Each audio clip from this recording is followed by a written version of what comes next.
my training partner's elbow, threatening to go over my knee, I'm going to change the orientation of my crucifix. And then from here, as he starts to slide down, he runs into the leg that I placed in, like so. Then from here, we go over the top and relock our triangle with the foot on the floor. Now the danger is that Placido will go thumb down, turn his body, and limp his elbow up. So I block it with my hand. And then from here, I place the foot over the top to hold him in place. Can you see what's happening here? As Placido plays with the orientation of his left thumb, he can threaten escapes in different directions. And I have to be savvy to this so that I can counter his attempts to limp his arm free. Every time I see him make a change in orientation, I have to change the nature of my triangle.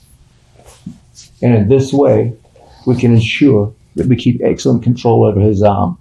As he changes the direction of his thumb downwards, we pose, place the top leg hook over. When he changes his body orientation, now we go bottom leg and block our triangle. And in this way, we can keep an excellent control over our opponent's body. Now, fellas, as much as I like to see athletes locking a semi-senkaku, the half triangle in these situations, be aware that you cannot just lock your legs in a triangle and think that's good enough. When your opponent changes his orientation, you have to be able to change the nature of your triangle. In addition, by locking a triangle, it feels very secure, and in many ways it is. It's a good thing to lock a triangle. But just be aware you cannot lock a triangle and stop. The mobility of your legs is more important than any one hold that you have over your opponent. So I have to be able to operate with a single leg controlling my opponent, whether it be bottom or whether it be top, and then go between those and triangle locks. In this way, I can follow the movement of my opponent as he goes to resist me.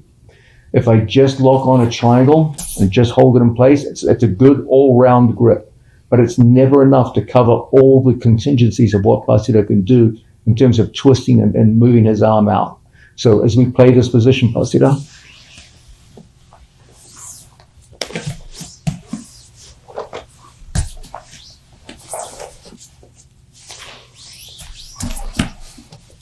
this is what it's going to be like in a live situation, because I have to make those adjustments. And your adjustments will always have three common features: the idea of a leg hooking, the idea of a knee wedging, and a foot planted on the mat.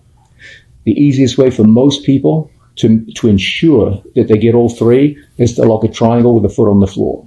But be aware that there's limitations to even a well-locked triangle.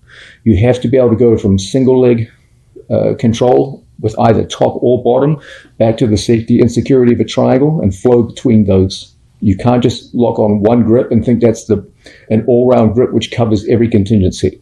There's no one grip with your legs that covers everything. You need the versatility of hooking with top leg, bottom leg, both legs together, and using triangles. And if you use all of those together, that's when you cover all the contingencies that you're going to face in live situations against a skillfully and knowledgeable opponent.